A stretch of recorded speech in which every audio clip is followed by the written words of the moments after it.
Hi, I'm Joe Daniel, and today we're going to be talking coaching run fits in the 4-3 defense. So I want to welcome you to the second video in this exclusive video presentation from JDFS.com.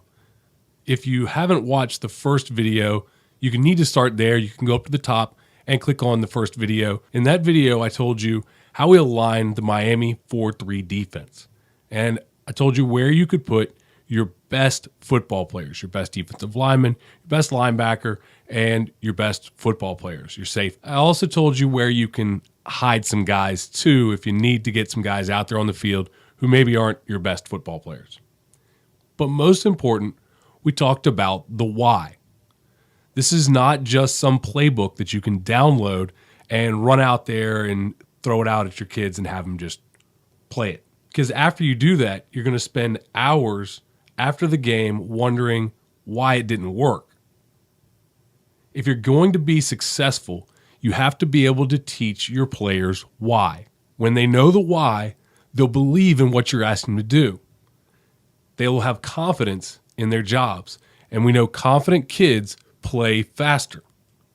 Fast kids win more football games. And that's what it's all about for us here with our scheme.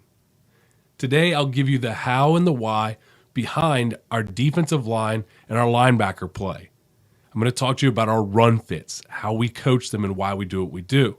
Because great coaches separate themselves by understanding and communicating to their players the why. Over 25,000 coaches visit my website every single month, and they come from 5 different continents. They come from all over the world. They come from every level of football too. Youth coaches, middle school, high school, college, semi-pro. I see it all, I hear it all from a lot of different levels and a lot of different places and a ton of different coaches. It can be dads who are just trying to help their son's youth team out and want to learn more so that they can have a successful experience playing football. Guys who've just graduated from college and maybe just finished playing in college and getting their first high school coaching position, maybe their first high school teaching position and wanting to get into the coaching profession. I also hear from a ton of veteran coaches, some of whom have championship resumes, both at the high school and college and youth levels. I even have occasionally some pretty big-time guys who've stopped by. I once got an email from Jerry Glanville telling me that he'd been to the site and really enjoyed it, which was pretty cool. The most common question that I get revolves around run fits for your defense. It's a pretty hairy topic. It can get kind of fuzzy and difficult to understand. Coaches use a lot of different terms. Linebacker reads is actually the most searched term in search boxes on my website. And I'm going to show you today a simple explanation for teaching run fits. And I'll tell you why we keep it simple with our Miami 4-3 defense.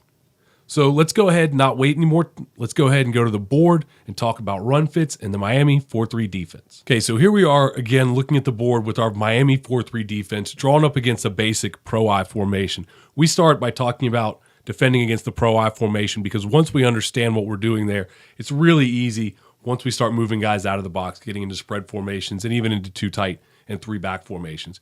We start with the basics here with the pro-I. Even if you're not seeing it a lot, it's a great starting point. I want to talk to you first about the umbrella principle that I mentioned in the first video. Now, the umbrella principle basically means that we put an umbrella around our defense.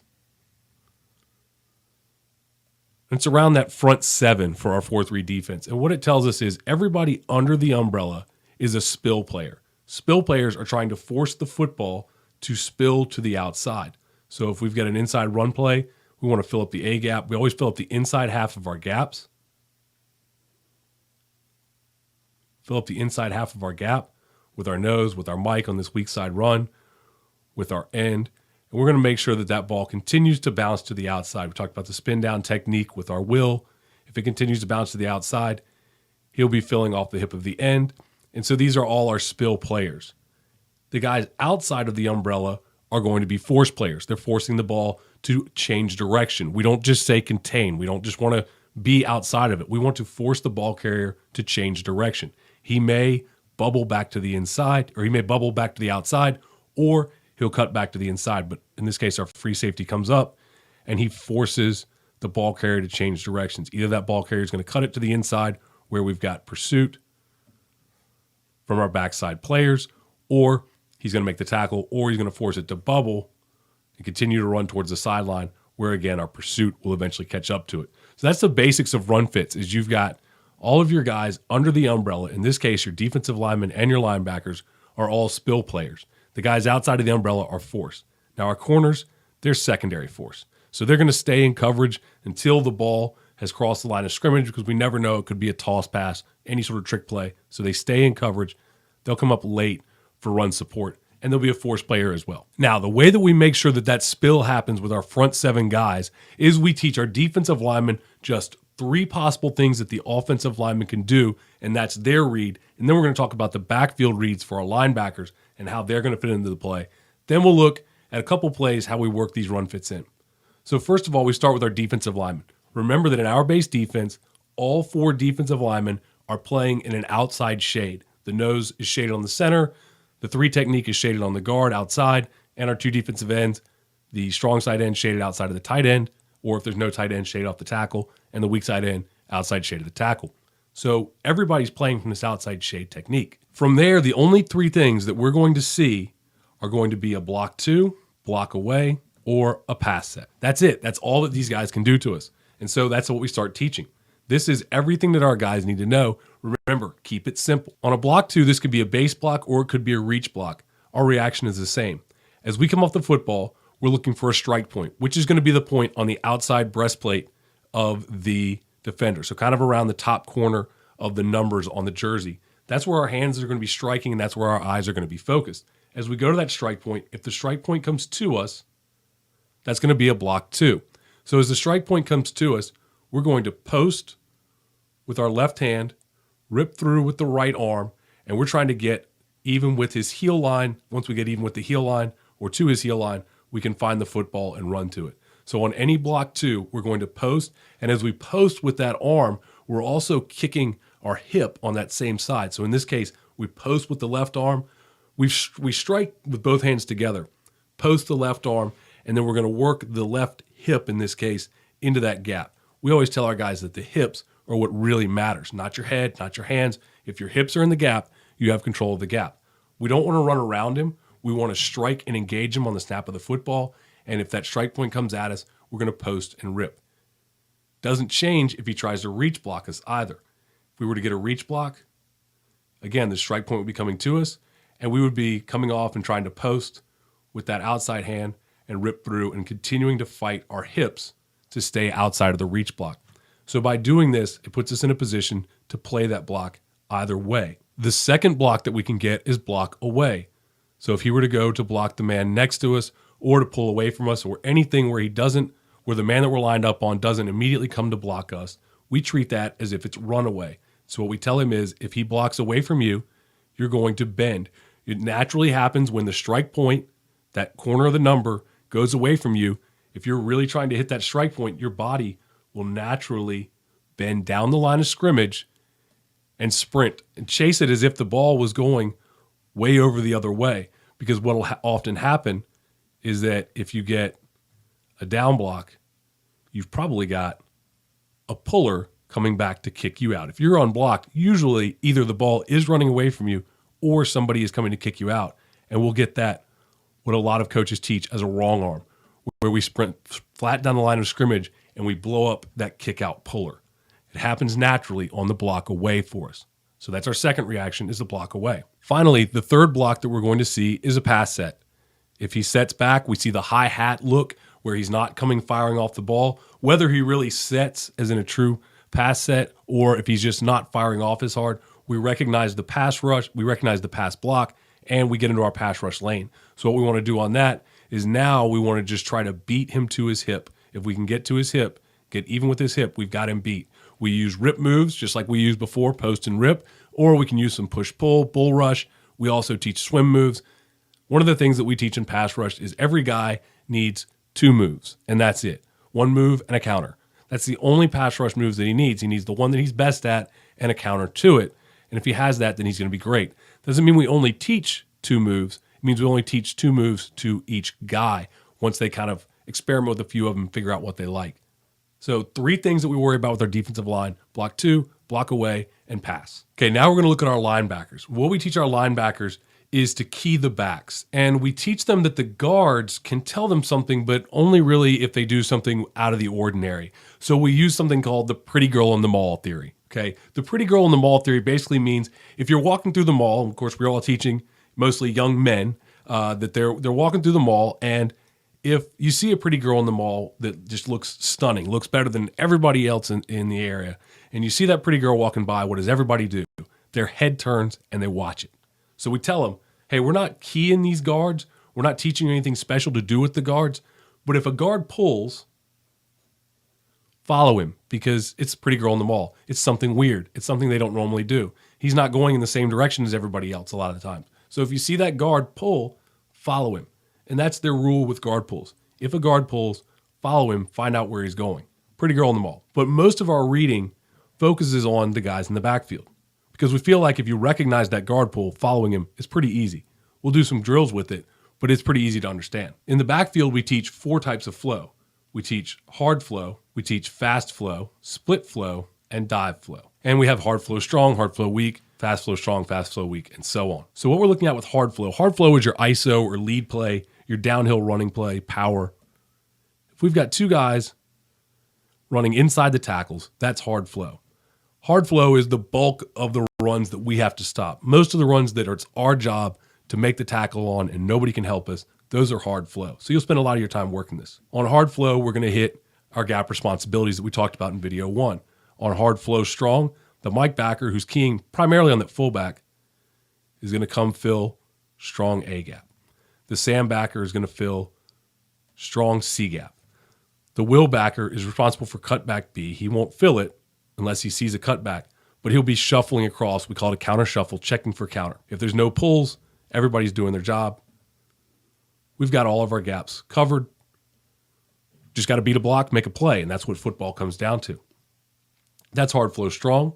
If we get hard flow weak, Mike has weak side B gap.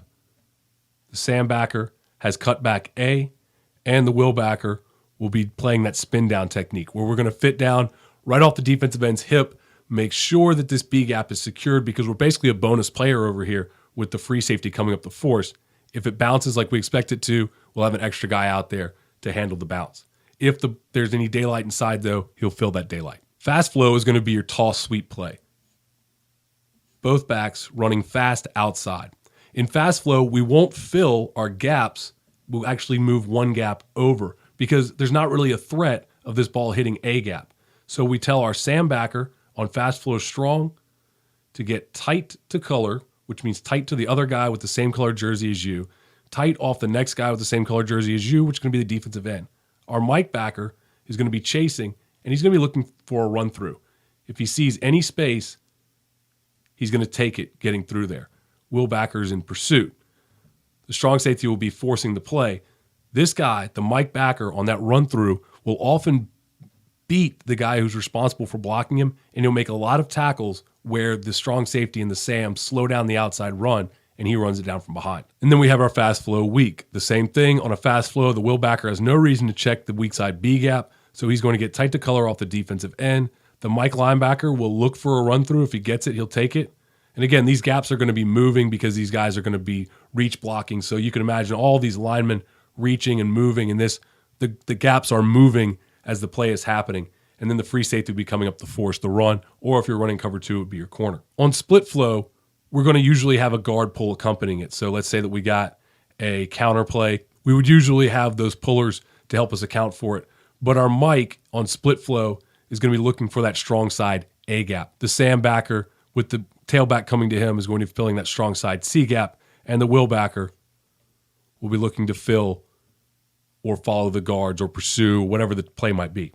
And the same thing if we had it going the other way, we would want to follow those guards and trust the guards. They're going to tell us what's happening with that play. The last read that we have to make is on dive flow. And I mentioned that this play was developed, or this defense was developed to stop the wishbone option. So when we get dive flow, we're more concerned with the fact that we have the hard flow out of the fullback than we are about the fast flow out of the tailback, because our job is not primarily to defend out here. Our primary gaps are inside. And so we're going to have our Mike backer looking for that A gap, our Sam backer in the C gap, and our Will backer checking for cutback B and scraping across. If we get dive flow weak, our Mike backer is going to be filling that weak side B gap. Our Sam backer is checking for cutback A, and our Will backer on his spin down. If the defensive end squeezes really hard and bends on that veer release that you get a lot of times on dive option, he'll bend down and end up on the running back, and it's the Will backer that will be sitting on the quarterback. It's a gap exchange that happens very naturally but puts us in great position to defend the dive option. Now, let's take a look at two running plays and just see. We're going to have a hard flow and we're going to have a fast flow and just see how all these run fits kind of mesh together. The first is going to be a power. Here's a power where we've got a double team on our defensive tackle. Now, remember, our defensive tackle needs to force double teams. And so if he's doing a really good job, if one of these guys comes off the double to get to our backer, then he's going to be able to beat that block. We're going to play with average players right now, but if you've got your best guy there, you're going to be able to win that block a lot of the times. The big key here, we're going to try to split this. Again, he gets that base block from the guys lined up on. He posts with the right arm. He rips with the left. He forces his hips into that gap, and he tries to split that double team. Can we do it? Sometimes, but not all the time. Our defensive end gets the hinge block. He's going to bend and chase as best he can. Our nose is going to be trying to fight through, post with the left arm, and try to fight through that base block by the or down block by the center. The big thing with our defensive lineman on this play is that his Y releases inside. That's block away. He's going to bend, and we're going to blow up either the H-back who's coming to kick him out or get down to the guard, but we're going to cause a train wreck in here. That is crucial for this to work. For this defense to work, that defensive end has to be bending down on block away. Our linebackers are getting hard flow strong, and so we're going to be filling right off the butt of the defensive end because that defensive end is bending down hard. And so we're going to end up filling right off of his butt. And again, being in this mess as the defensive end spills everything to the outside, the Sam backer must fit tight to color with him, allow no air inside to either make the tackle or continue the spill. The Sam backer or the strong safety will be coming down to force the play. The Mike backer on hard flow strong is looking for that strong side A gap. If he gets through there and these guys can't come off of the tackle, then he can often make that tackle behind the line of scrimmage for a loss. We run a ton of power, and that kills us. The other thing is, if this tackle were to get washed down and this A-gap was closed off, that Mike would continue his scrape over the top and end up fitting in the continued spill as we build the wall. The Will backer is going to check for cutback. Once he gets no cutback, he'll be scraping over top. And your free safety, as the backside force player, he's going to be your counter-reverse bootleg guy, making sure that we don't get anything tricky coming out the backside. Now let's take a look at a tall sweep play to the strong side here. This is fast flow strong. So as we get the fast flow, remember that we're not going to fill our primary gaps because there's no reason to. The ball's going outside of it. So let's start with a defensive lineman. Our three-technique tackle, again, he's getting blocked two. He's posting and ripping. He's trying to beat that guy to the outside, continue to string it out. Same thing with our strong end. Everybody's doing the same thing here. Post with the right arm, rip with the left arm, keep fighting it, keep stringing that block out. Don't let him get to your outside hip. Same thing on our nose, and our defensive end is just going to be chasing it down from the backside because he's getting a block away. Our Sam backer, tight to color off the defensive end with the fast flow. Mike backer, fast flow. It actually ends up being a gap exchange for him and the Sam. He'll be running through most of the time through the Sam's primary gap of C gap, and the Will backer is in pursuit. The free safety is backside, so he's counter-reverse bootleg, and the strong safety is coming up to force the play. Again, he's outside of the umbrella, so he's going to force this play. And so we've got numbers here. Our Sam backer should be attacking the inside of the lead blocker. The strong safety should be attacking the outside of the lead blocker because of their jobs. The Sam being a spill player always attacks inside half. The strong safety being a force player always attacks outside half, forcing it back to the inside or to bubble. Corner, he's going to be late to get there, but he's going to be a secondary run support guy. And again, your Mike backer will get that run through a lot of the times and get to make this tackle because he's going to have to stutter his feet. The running back's going to have to stutter his feet and look for some place to cut back. And that's when your Mike beats that guy over the top and gets there. So this was a really brief look at the run fits for your 4-3 defense. We could talk about this topic for hours, and I have. I love to do it, and it's a fun little thing to do. It's the kind of last man with the chalk game that you can play when you start talking some run fits with an offensive coach. We could talk about the umbrella in depth, about how the umbrella applies to your defense and what it means. Defensive line keys, linebacker reads. We can go a long way with this, but ultimately, we want to keep it simple. Now, you might want to go back and watch this one again because I know there was a lot in it in a very short period of time. But before you do, let me tell you what you're going to look for and see in the next video that's coming out soon. I'm going to show you our quarters coverage package. Now, I love this package that we've used with our 4-3 defense. I'm going to show you how we coach up those safeties that I mentioned, the guys outside the umbrella, to force the run, and how we teach them in the corners to cover the pass along with our linebackers. Before that, I need you to do something for me. Last time I asked you to tell me your biggest problem on defense in last season and to put that down in the comments. Today, I need you to pick one thing that you are going to simplify for next season. And let me tell you, this is an important exercise for you to do. Right now, decide on one thing that you are going to simplify about your defense for the next football season. Scroll down and post that in the comments right now. Then look out for the third video presentation on quarters coverage that's going to be coming to your email inbox very soon.